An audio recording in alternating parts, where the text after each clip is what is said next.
peur des professionnels, je pense, hein, souvent, c'est de paraître ne pas être gentil, euh, de paraître être peut-être un peu rigide ou voilà.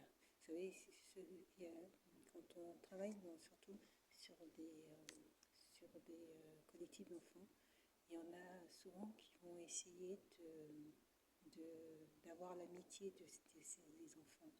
Et pour avoir l'amitié des enfants, ils vont souvent aller dans leur sens. Euh, euh, Copiner, et pas toujours objectif dans ce qu'ils font, de ce qu'ils mettent en place pour ces enfants. Ils, comment je peux dire ça? Vous savez, c'est avoir la sympathie des personnes, mais en allant un peu dans leur sens. Euh, donc, euh, donc, vous pouvez, sur des interventions avec d'autres professionnels, moi, je ne peux jamais arriver d'être en désaccord parce que l'autre professionnel va aller euh, dans le sens de l'enfant, un peu pour sympathiser. Après, c'est en guillemets plus facile de les faire, soi-disant, voilà, de passer bien au niveau de l'image, au niveau des enfants, euh, que d'être dans un professionnalisme qui peut paraître très rigide dans la pratique. Mais la rigidité ne dessert pas, à mon sens, le travail. Ça protège aussi l'enfant. Et, c'est ce qui permet aussi d'évaluer un travail qui est bien fait et un travail qui n'est pas bien fait. Ça peut arriver, ça arrive de voir des professionnels, par exemple, qui prennent des enfants qui, qui sont dans une position soit d'enseignement ou une position d'animation et tout, et qui vont caresser des enfants. Vous savez, par exemple, ils sortent, j'ai déjà vu une sortie au cinéma, une animatrice qui prend un enfant et qu'en fait la jeune fille se met sur l'animatrice un peu, je suis fatiguée, et l'animatrice va la prendre et puis lui caresser comme ça les épaules et tout, comme pour, euh, comme pour la rassurer, pour l'apaiser et tout. Voilà, c'est un geste qui peut être tout à fait innocent, si vous voulez, le fondement et sur l'acte qui est réalisé. C'est un geste qui peut être tout à fait innocent. Mais si on peut aussi y voir un tout autre trait de caractère. On peut y voir des caresses portées sur le corps d'un enfant et aussi se questionner parce que l'animatrice dans cette situation-là avait ce besoin-là d'être collée à cet enfant et de lui caresser le dos, de lui caresser les cheveux. Ça, si vous voulez, dans la relation parent-enfant, c'est quelque chose qui est anodin, qui, voilà, ça n'interpelle pas.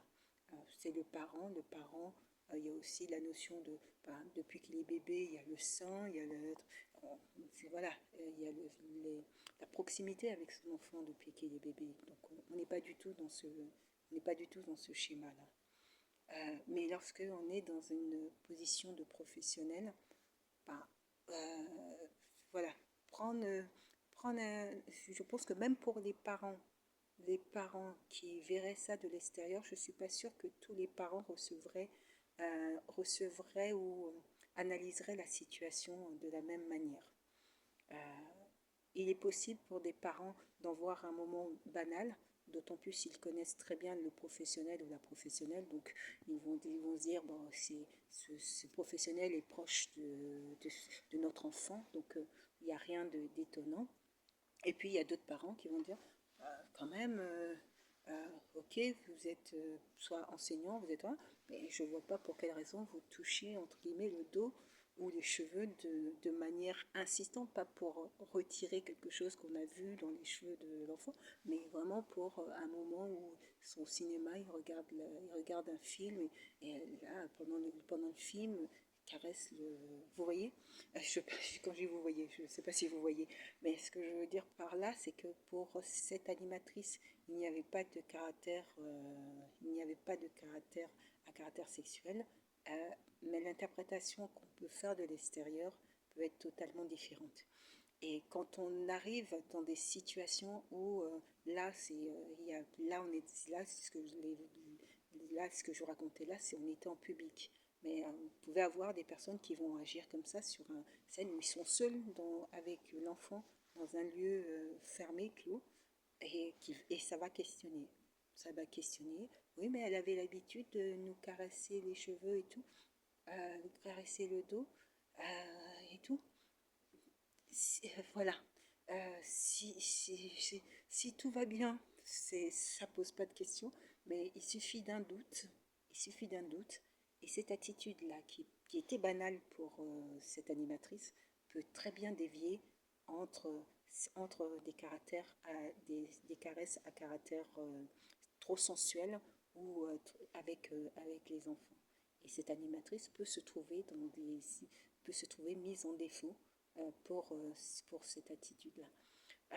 C'est pas les règles et les manières de travailler avec les enfants sont pas faites pour empêcher les animateurs d'aimer les enfants parce qu'on les aime et tout, on veut s'en occuper et tout.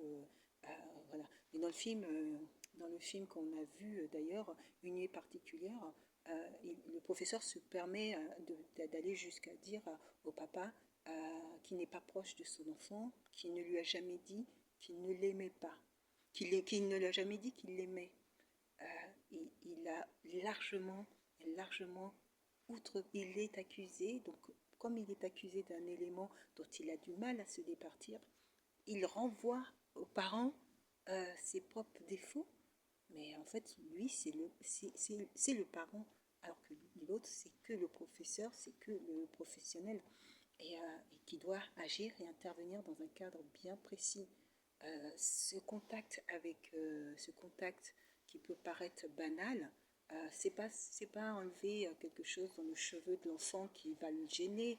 Là, c'est quelque chose où il y a une insistance dans le caractère du corps au corps qui peut questionner, qui honnêtement peut questionner tous les parents. Si tu vois ça, bah, tu dis mais pourquoi est-ce que ma fille voilà, est collée à vous et que vous lui caressez les cheveux et tout, vous lui caressez voilà. Et donc ce professeur qui dans un cadre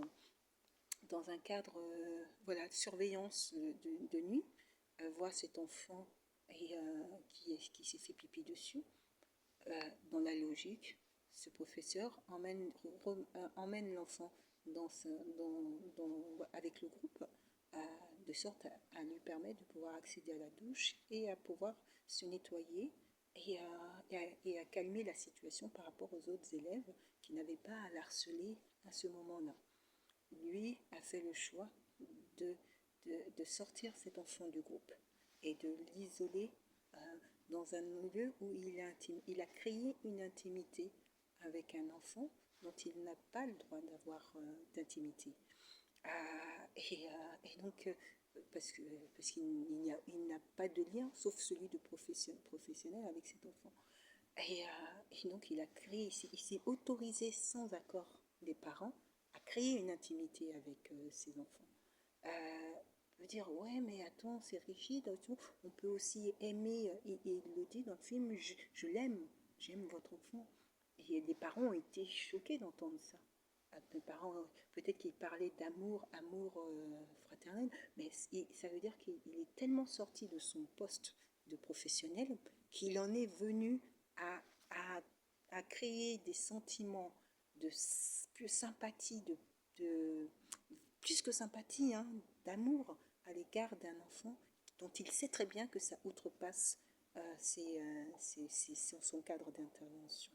Et donc, c'est ce que j'indiquais dans la question de la conduite. La question, ce qui peut paraître banal, ce n'est pas banal. Et quand on travaille avec les enfants, c'est important. C'est important quand on travaille avec les enfants de se dire que les gestes, l'intimité de l'enfant doit être respectée, Et puisque, mais même dans la vie personnelle, j'ai envie de vous dire, moi j'ai une adolescente, l'intimité de mon adolescente aussi, j'y fais attention. Même quand on est comme, dans l'intimité de l'enfant, quand c'est dans un cadre professionnel, dès tout petit, dès tout petit, on ne peut pas, et il n'est pas conseillé, il n'est pas conseillé du tout de, ben de sortir de ce cadre. Pas parce qu'elle est hyper rigide et qu'elle est, c'est quelqu'un qui, c'est pas du tout ça, c'est pas du tout, ça veut pas dire que il n'y a pas des enfants sur lesquels on porte une attention encore plus particulière, ça veut pas dire ça. Ça veut dire simplement, et en plus tous les enfants qui viennent dans une scolarité, dans une classe, ont le droit d'avoir le même traitement de la part de leurs professeurs ou de la part des animateurs. Donc il n'y a pas à montrer ostensiblement, même si on peut le vivre soi, mais il n'y a pas à montrer ostensiblement plus de préférence dans un cadre professionnel pour, un enfant dans un groupe, un collectif, un groupe, ben, il faut faire en sorte que tous les enfants du groupe n'aient pas le sentiment qu'il y a une préférence tout particulière pour un des enfants de ce groupe dans un cadre professionnel.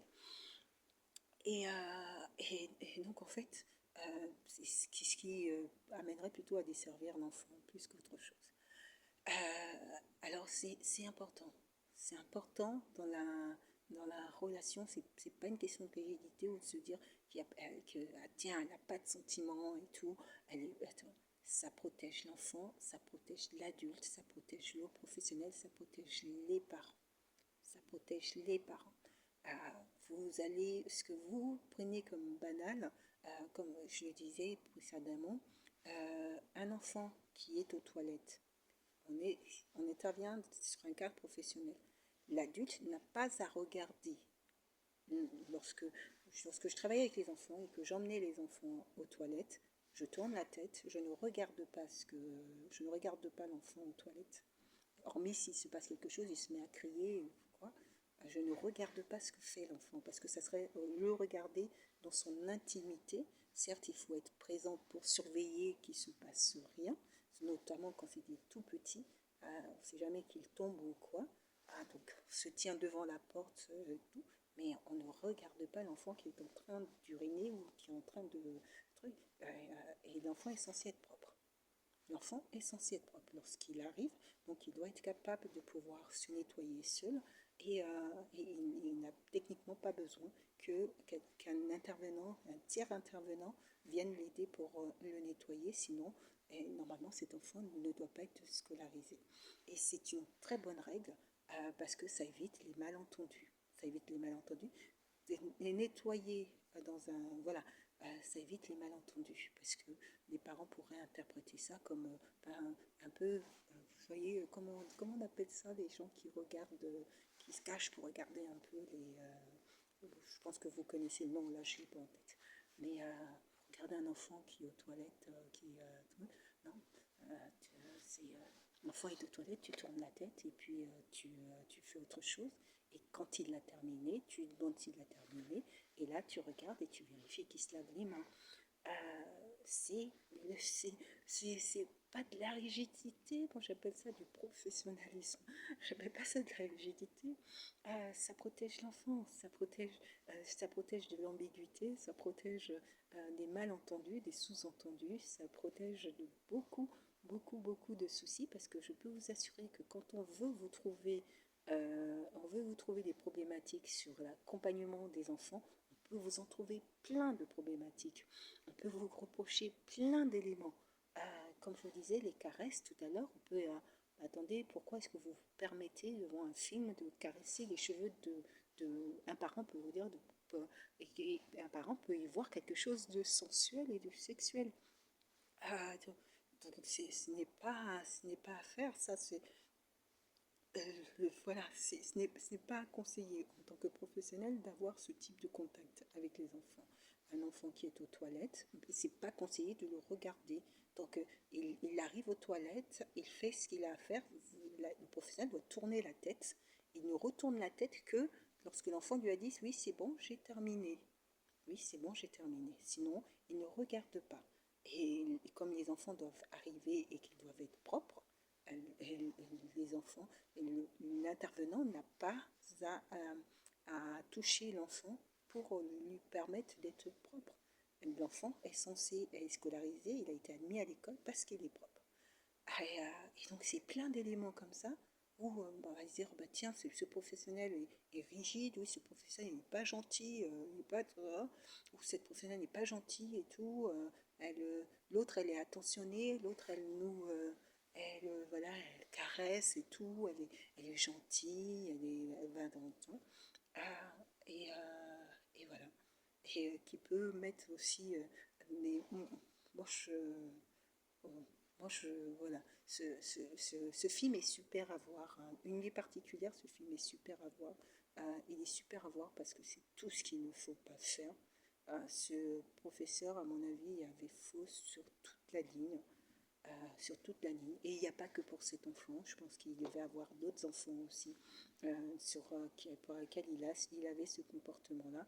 Il considérait qu'il pouvait avoir de telles affinités avec les enfants et se retrouver en eux qu'il dépassait, outrepassait son cadre d'intervention. Les parents qui ont vu le changement de comportement chez leurs enfants ont été catastrophés de se dire qu'est-ce qui s'est passé cette nuit-là, pourquoi du jour au lendemain notre enfant maintenant ne nous parle plus, pourquoi notre enfant pleure, pourquoi notre enfant n'est plus le même, qu'est-ce qui s'est passé donc dans cette chambre pour que notre enfant ait changé, ait changé.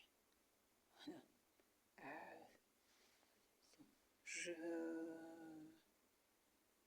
si, voilà. Il y a des précautions moi, qui me semblent importantes de prendre.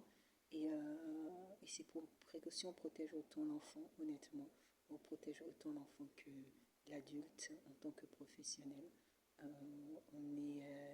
C'est pas être rigide, c'est pas être.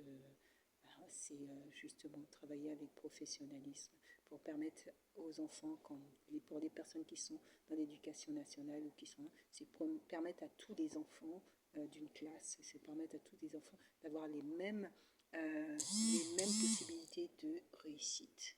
C'est de permettre à tous les enfants d'avoir les mêmes possibilités de s'en sortir. C'est de permettre à tous les enfants d'avoir le sentiment d'être traités de la même manière, voilà, dans une classe, et que la maîtresse ne soit pas plus, elle n'est pas une préférence qui soit ostensible devant tout le monde. Et voilà, c'est une forme de manière d'assurer l'égalité de traitement et l'égalité pour tous les enfants que pour les professionnels, d'avoir un comportement qui soit professionnel dans leur manière d'agir.